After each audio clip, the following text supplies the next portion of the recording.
Hi అండి. Welcome to my channel Sharmitha vlogs. So mini వ్లాగ్లో పెట్టాను ఆల్రెడీ చామదుంపల కర్రీ ఎలా చేయాలో. సో ఇప్పుడు వచ్చేసి అందులో మీకు అంత క్లారిటీగా స్పీడ్గా పెట్టాను కాబట్టి అర్థం కాదు కాబట్టి ఈ వీడియో అయితే చేస్తున్నా. ఫుల్ వ్లాగ్ అయితే పెడుతున్నా స్లోగా. సో ఎలా చేశాను ఏంటనేది ఫుల్గా చూసేసి మంచిగా ఒకసారి అయితే ట్రై చేయండి.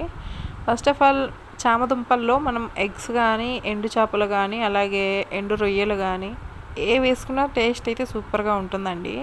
సో ఇంకా ఇక్కడ మేము క్వార్టర్స్లో ఉంటున్నాం కాబట్టి మాకు ఆ ఎండు చేపలు, ఎండు రొయ్యలు ఏమేమి దొరకవు. మేము ఇంటికి వెళ్ళినప్పుడు కూడా తీసుకురాలేదు. సో ఇంకా అందుకని చెప్పేసి ఇక్కడ ఎగ్స్ అయితే వేసి వండుతున్నాను. టేస్ట్ అయితే చాలా బాగుంది. అసలు అది చెప్పలేమన్నమాట. ఏ కూరగాయల టేస్ట్ ఆ కూరగాయలు అన్నట్టు వీటి టేస్ట్ వీటిదే. సో అండ్ మోకాళ్ళ నొప్పులు ఉంటాయి కదా, మోకాళ్ళ నొప్పులు అలా ఉన్న వాళ్ళకు కూడా ఇది మంచిగా పనిచేస్తుంది. దీంట్లో వచ్చే జిగురే ఆ మోకాళ్ళ నొప్పులు అనేది తగ్గడానికి ఉపయోగపడుతుందండి, మంచి మెడిసిన్ లాగా. సో మేము తీసుకున్న దుంపలు అయితే అసలు జిగురు అనేదే లేదు, మంచిగా జిగురు లేకుండా ఉన్నాయి. ఇక క్యాబేజ్ దగ్గర నీకు వేపకాయ ఎంత కాదు గుమ్మడికాయ ఎంత వెర్రుంది అన్నారు కదా, మళ్ళీ ఇవి కూడా పాడు చేసి పడేస్తే ఎక్కడ తిడతాడో అని ఉండే కానీ టేస్ట్ అయితే చాలా బాగుంది. ఇక ఎప్పుడు కూరగాయలకు వెళ్ళినా తీసుకుందాం అనిపించింది. సర్లేండి, సుత్త ఎక్కువైపోయింది, ఇక మ్యాటర్లోకి వెళ్ళిపోదాం. ఇక్కడ వచ్చేసి నేను ఒక 1/2 kg తీసుకున్నాను చామగడ్డలు.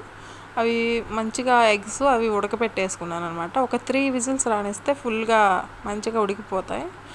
ఇంకా తర్వాత పప్పుకు కావాల్సిన ఉల్లిపాయ, 2 పచ్చిమిర్చి తీసుకోండి, ఇంకా 2 టమోటా, 3 తీసుకోండిలే టమోటా, ఒక 3 టమోటా. మీరు మీ కర్రీ క్వాంటిటీని బట్టండి తీసుకోవాల్సింది ఏమైనా సరే. ఇక కరివేపాకు, మెంతులు తీసుకోవాలి కొన్ని మెంతులు, అలాగే పోపు దినుసులు మొత్తం వేసేసి మంచిగా ఫ్రై అవ్వనివ్వాలి. ఇక ఫ్రై అయ్యాక అప్పుడు చామదుంపలు అనేది వేసుకోవాలండి. టేస్ట్ అయితే నిజంగా చెప్తున్నా చాలా బాగుంది. ఒక్కసారి మీరు కూడా ట్రై చేసేయండి ఇంట్లో.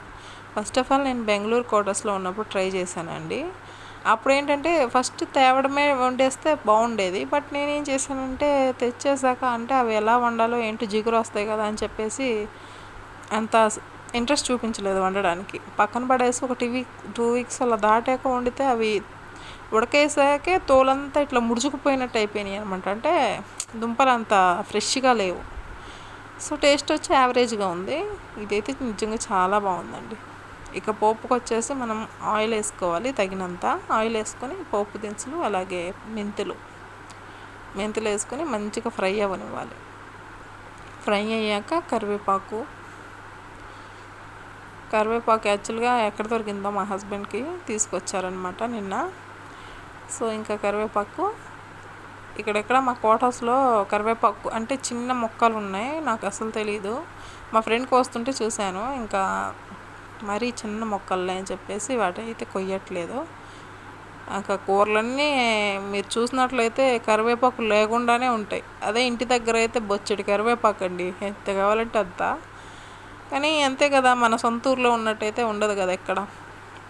ఇక మిర్చి వేసుకున్నాను. మిర్చి యాక్చువల్గా చెప్పాలంటే ఇంట్లో పచ్చిమిర్చి కూడా అయిపోయినాయి. ఇక ఉన్నాయి 2 చీలికలు చేసి అయితే వేసేసా.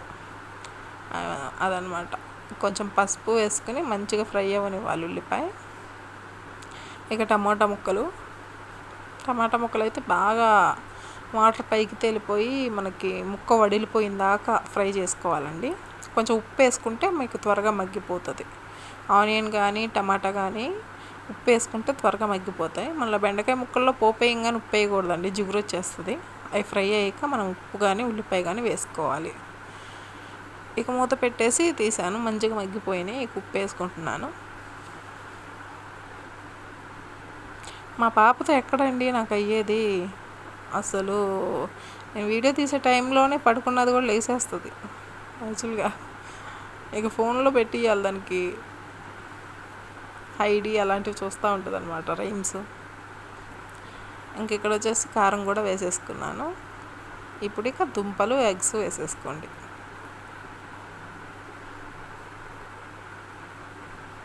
వేసుకుని మంచిగా ఒకసారి తిప్పేసుకొని మూత పెట్టేసుకోండి. చింతపండు అయితే ముందే నానబెట్టి పెట్టుకోండి.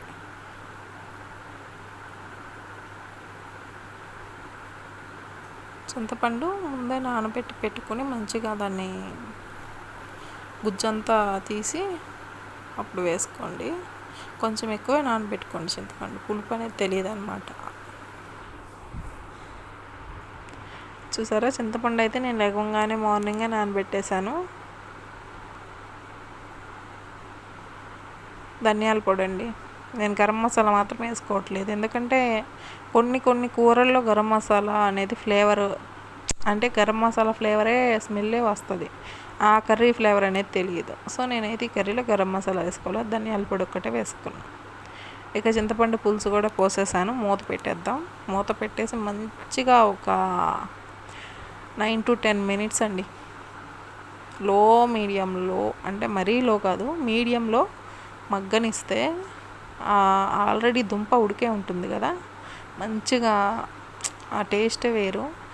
ఈ కారం, ఉప్పు ఇవన్నీ బ్యాలెన్స్ చేయడానికి కొంచెం బెల్లం ముక్క వేసుకోవాలి లాస్ట్న. ఆ బెల్లం ముక్క వల్ల ఈ టేస్ట్ ఇవన్నీ బ్యాలెన్స్ అవుతాయి అన్నమాట. మనం కూర చాలా టేస్టీగా ఉంటుంది. ఇంకా మంచిగా తిప్పేసుకుని చూడండి, చూస్తుంటేనే ఎంత టెంప్టింగ్గా ఉందో. నిజంగా ఈ కూర వండింది 3 days బ్యాక్. నేను ఇప్పుడు వాయిస్ ఇస్తుంటే ఇప్పుడు నాకు నోట్లోకి నీళ్ళు వచ్చేస్తుంది. ఇంట్లోనేమో దుంపలు లేవు, మళ్ళీ వండుకుందాం అనిపిస్తుంది, అంత టేస్టీగా ఉంది నిజంగా అండి. ఇప్పుడు మీకు నేను వీడియోలో చూపిస్తుంటే మళ్ళీ ఇప్పుడు వండుకుందామన్నా కూడా లేవు ఇంట్లో, అంత టేస్టీగా ఉంది కూర అయితే. ఏం చేస్తాం, అప్పుడే వీడియో వాయిస్ ఓవర్ ఇచ్చి పెట్టేయాల్సింది, బట్ ఇప్పటికైందనమాట నాకు పని. అలాగే మన ఛానల్